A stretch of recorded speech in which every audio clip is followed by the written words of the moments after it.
आज से मुख्यमंत्री नीतीश कुमार का युग बिहार में समाप्त हो रहा है और नई युग का शुरुआत हो रहा है क्योंकि 20 साल से मुख्यमंत्री रहे नीतीश कुमार आज इस्तीफा दे रहे हैं। थोड़ी ही देर में वे राज्यपाल को अपना त्यागपत्र सौंपेंगे और उससे पहले उन्होंने कैबिनेट की बैठक रखी थी। ये आखिरी बैठक थी उनकी और इस दौरान जो राजनीतिक घटनाक्रम बिहार में देखी जा रही है, अब शिवराज सिंह चौहान, विजय तावड़े पहुंच चुके हैं पटना और कुछ ही देर में वे विधायक दल की बैठक भी करेंगे। एनडीए की जो विधायक दल की बैठक होगी, उसके बाद सीएम फेज़ के नाम का भी ऐलान हो जाएगा। बहरहाल आज हम बातचीत करेंगे इसी मुद्दे पर। हमारे साथ वरिष्ठ पत्रकार शैलेंद्र जी हैं और विकास भी है, उनसे भी हम बातचीत करेंगे। लेकिन सर आपसे सबसे पहले जानना चाहेंगे कि अब देखिए कि जो घटनाक्रम तेज़ी से बदल रहा है, नए युग की शुरुआत अब बिहार में होगी और सामने तो नाम आ ही रहा है कि सम्राट चौधरी ही सीएम पद की शपथ ले सकते हैं। लेकिन अभी जो है कि थोड़ी देर में वो राज्यपाल के पास जाएँगे मुख्यमंत्री नीतीश कुमार और सीएम पद से अपना इस्तीफा भी दे देंगे। देखिए निश्चित रूप से ये आज का जो दिन है, एक तरफ हम बाबा साहब अम्बेडकर की जयंती भी मना रहे हैं, 135वीं जयंती मना रहे हैं, संविधान निर्माता के रूप में हम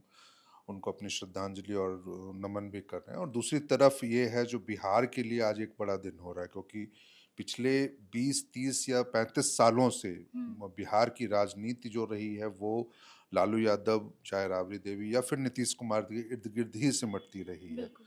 पहली बार ऐसा मौका होगा पिछले 35 सालों में या 36 सालों में, आप कह लीजिए, जब किसी और के हाथों में सत्ता की बागडोर जाने वाली है। हालाँकि बीच में ये भी बात रही है, जो कुछ महीनों के लिए ज़रूर जीतन राम मांझी को मुख्यमंत्री सँभालने का मौका मिला था, मुख्यमंत्री का पद। लेकिन आज बिल्कुल एक नए युग की शुरुआत है, क्योंकि अब तक जब भी बिहार में मुख्यमंत्री बदलते रहा है, चाहे मुख्यमंत्री का इस्तीफ़ा होता रहा है, तो नए मुख्यमंत्री के रूप में नीतीश कुमार ही इस्तीफ़ा शपथ लेते रहे हैं। लेकिन बिल्कुल। आज ये होगा, जो जब आज वो इस्तीफ़ा देंगे तो फिर वो नई सरकार बनाने का दावा आज नहीं करेंगे। यानी सबसे महत्वपूर्ण घटनाक्रम आज यही होने वाला है, जब वो लोक भवन पहुँच कर के राज्यपाल सैयद अता हसन को अपना हसनैन त्याग को, हाँ, अपना इस्तीफ़ा सौंपेंगे, तो उस समय जो दावा पेश किया जाएगा नई सरकार के गठन का, तो उसका नेतृत्व नीतीश कुमार के हाथों में नहीं होगा। तो ये एक महत्वपूर्ण है। चर्चा निश्चित रूप से सम्राट चौधरी को लेकर के ज़्यादा हो रही है, जो वो, और ये घटनाक्रम सिर्फ़ चर्चा ही नहीं है, ये दिखा भी है पटना बिल्कुल। में। हुँ। क्योंकि कैसे सोमवार को मुख्यमंत्री के प्रधान सचिव हों, राज्यपाल के प्रधान सचिव हों या फिर दूसरे अधिकारी जो हैं वो सम्राट चौधरी के आवास पहुँचते हैं, उनसे मुलाकात करते हैं, या फिर उनकी आवास की सुरक्षा व्यवस्था जो है वो अचानक कड़ी कर दी गई है। उस इलाके को नो मतलब कि आप नो मूवमेंट ज़ोन कह सकते हैं, या नो ट्रैफिक ज़ोन हुँ। घोषित कर दिया गया है।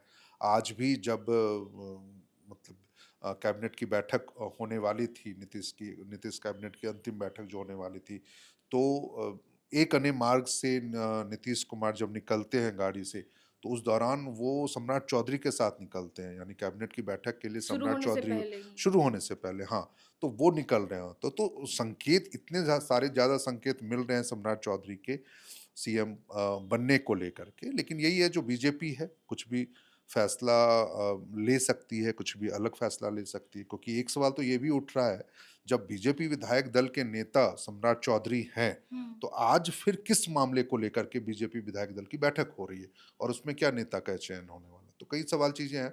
लेकिन वही है, जो बीजेपी यदि अंतिम समय में कोई एक नया फैसला लेती है, कोई नए चेहरे का नाम का ऐलान यदि शिवराज सिंह चौहान कर देते हैं, तो ये एक महत्वपूर्ण घटनाक्रम होगा। लेकिन तय अभी तक यही मानी जा रही है, जो बिहार की बागडोर वो अब सम्राट के हाथ में आने यानी वाली कि है।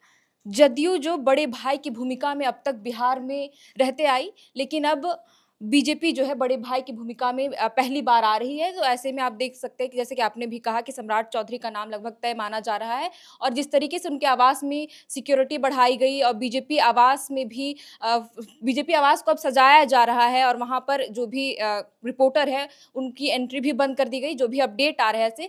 लेकिन कहा जा रहा है सर कि इस बार जो फ़ॉर्मूला है कैबिनेट मंत्री का, वो बदल सकता है। अ, हो सकता है श्रेया, मुझे लग रहा है, जो शायद ये इन चीज़ों की, लेकिन बहुत ज़्यादा बदलाव नहीं देखने को मिलेगा, क्योंकि पिछली सरकार में भी ये रहा था, जो 13-13 मंत्रियों दोनों पार्टियों से होने वाले थे, 13 चाहे 15 का फॉर्मूला था। दूसरे जो छोटे दल हैं, चाहे लोजपा है या फिर जीतन राम मांझी की हम है, उपेंद्र कुशवाहा की पार्टी है, तो ये एक अब तो बहुत ज़्यादा चर्चा इसको लेकर के नहीं है, जो कैबिनेट का स्वरूप कैसा होगा, किसको कितनी हिस्सेदारी मिलेगी, उससे ज़्यादा चर्चा अब ये है, जो क्या वाक़ई कैबिनेट वैसी ही दिखेगी जो मुख्यमंत्री नीतीश कुमार के कार्यकाल में दिखी बिल्कुल। थी? क्योंकि उस समय उनके 2-2 डिप्टी सीएम हुआ करते थे। बीजेपी ने जब-जब वहाँ पे सीएम बनाया है और ख़ासकर सुशील मोदी के बाद से, तो जब भी बने हैं पिछले 1 डेढ़ दशकों में यदि हम कहें, तो 2-2 डिप्टी सीएम बनाने का चलन रहा। चाहे पहले रेणु देवी हुआ करती थी, तारकेश्वर किशोर सिन्हा हुआ करते थे, या बाद में फिर अभी अब विजय सिन्हा और सम्राट चौधरी हैं। तो क्या इस फ़ॉर्मूले को जेडीयू अडॉप्ट करने वाला है? क्योंकि अभी मीडिया में तो ये भी खबरें अब चलने लगी है, जो निशांत कुमार को शायद डिप्टी सीएम ना बनाया जाए, तो दूसरे-दूसरे जो चेहरे हैं जेडीयू हुँ। के, वो डिप्टी सीएम बन जाएँ। मंत्री पद को लेकर के ये कवायद हो सकती है, जो सम्राट चौधरी क्या इस बात पे राज़ी होंगे यदि वो चीफ मिनिस्टर बनते हैं? जो जिस तरह से मुख्यमंत्री नीतीश कुमार ने गृह विभाग छोड़ दिया था, तो क्या वो गृह विभाग छोड़ के किसी जेडीयू को देंगे? तो ये एक सिर्फ़ कयास भर है। देखते हैं जो अगले कुछ घंटों में जब सरकार सरकार का शपथ ग्रहण कल होना है, उस मोमेंट के बाद कुछ तस्वीरें साफ़ होगी। लेकिन इतना तय है, जो यदि जेडीयू 2 डिप्टी सीएम बनाती है, तो उसमें निशांत कुमार शायद नहीं होंगे। बिल्कुल। तो आपको बता दें कि इस बार जैसे कि सर ने भी बताया कि मंत्रिमंडल के जो फ़ॉर्मूला है, पहले से जो चला आ रहा था नीतीश कुमार की सरकार में, वो इसमें थोड़ा बदलाव देखने को मिल सकता है। लेकिन जो पहले चर्चा थी कि स्पीकर पद जदयू के खाते में जा सकती, लेकिन अब जो अपडेट आ रहा है कि स्पीकर पद भाजपा अपने झोले में ले सकती है। बहरहाल, हम विकास से भी जानेंगे कि विकास नहीं, एक एक चीज़ मैं कह दूँगा श्रेया, जो ले सकती नहीं है, क्योंकि अभी भी स्पीकर बीजेपी के ही खाते में है, और प्रेम कुमार गया टाउन से 10वीं बार चुने गए थे पिछले विधानसभा लेकिन चुनाव में। चर्चा जो पहले थी सर की जदयू नहीं, के ये खाते में ये जा सकती नहीं, है। मुझे नहीं लग रहा है, क्योंकि ये बहुत ही एक नेगेटिव मैसेज निकल जाएगा बिहार से, यदि हुँ। आप स्पीकर को लेकर के कोई अभी खींचतान करते हैं। तो अभी ऐसा कुछ नहीं होने वाला है, क्योंकि नीतीश कुमार की सहमति से ही यदि मान लीजिए वो राज्यसभा जा रहे हैं, मुख्यमंत्री पद छोड़ रहे हैं, तो मतलब कम से कम स्पीकर को लेकर के अभी कोई चर्चा नहीं होगी। स्पीकर जेडीयू के ही खाते में रहेगा, सॉरी, वो बीजेपी बीजेपी के के ही साथ। खाते में रहेगा, और वो प्रेम कुमार बेहतर स्पीकर के रूप में शायद मुझे लगता है आगे भी हमें देखने को मिलेंगे। दूसरे मंत्रियों के रूप में ज़रूर ये हो सकता है, जो हाँ, मंत्रियों की कुछ छुट्टी हो जाए, इस बार जो मंत्री रहे हैं नीतीश कुमार के मतलब नए चेहरों को कार्यकाल में, मौका नए मिल चेहरों जाए को तो। मौका मिल सकता है। नए चेहरों को, चाहे वो भाजपा के स्तर पे हो, चाहे वो जदयू। जदयू के स्तर पे, या फिर हम तो ये कहेंगे जो रालोमो, जो राष्ट्रीय लोक मोर्चा उपेंद्र कुशवाहा की पार्टी है, उसको भी एक नए सिरे से हाँ, वो कहा जा नए रहा है कि चेहरे उनके को बेटे बनता दीपक नहीं, प्रकाश वो को। मुझे नहीं लग रहा है जो वो उनको मिलेगा, क्योंकि देखिए अपना भी संविधान का एक रूल है, जिसमें यदि आप बिना सदन के सदस्य बने, यदि आप 6 महीने तक उस कार्यकाल में, मतलब कि जिस समय जो विधानसभा का कार्यकाल होता है, उसमें यदि आप ऐसा मंत्री बन के रह गए हैं, तो अगली बार मंत्री बनने से पहले आपको विधानसभा चाहे विधान परिषद की सदस्यता लेनी होगी, तभी आप मंत्री बन सकते हैं। बिल्कुल। तो इस बार मुझे लग रहा है जो दीपक प्रकाश शायद बाहर हो सकते हैं इस बार। बाकी विकास अभी तक के घटनाक्रम पे क्या-क्या बदलाव हुए हैं? जैसे कि सर ने भी कहा शुरुआत में कि राज्यपाल के पास थोड़ी देर में नीतीश कुमार जाएँगे और अपना त्यागपत्र उन्हें सौंपेंगे। जी, अगर पूरी घटनाक्रम की बात करें तो जो नीतीश कुमार की मंत्रिमंडल थी वो काफ़ी भावुक नज़र आई, क्योंकि कैबिनेट की बैठक के बाद हमने देखा जो मंत्री विदाई देने के लिए आए थे नीतीश कुमार को दरवाजे तक कैबिनेट की, वहाँ पर हमने देखा कि जो काफ़ी मंत्री हैं वो लोग भावुक नज़र आए और नीतीश कुमार भी थोड़ा-सा जो है भावुक नज़र आया। और हम अगर पूरी घटनाक्रम की अगर बात करें तो सुबह का वक़्त था जब सीएम नीतीश कुमार सम्राट चौधरी के साथ एक ही गाड़ी में निकल कर जाते हैं हाई कोर्ट।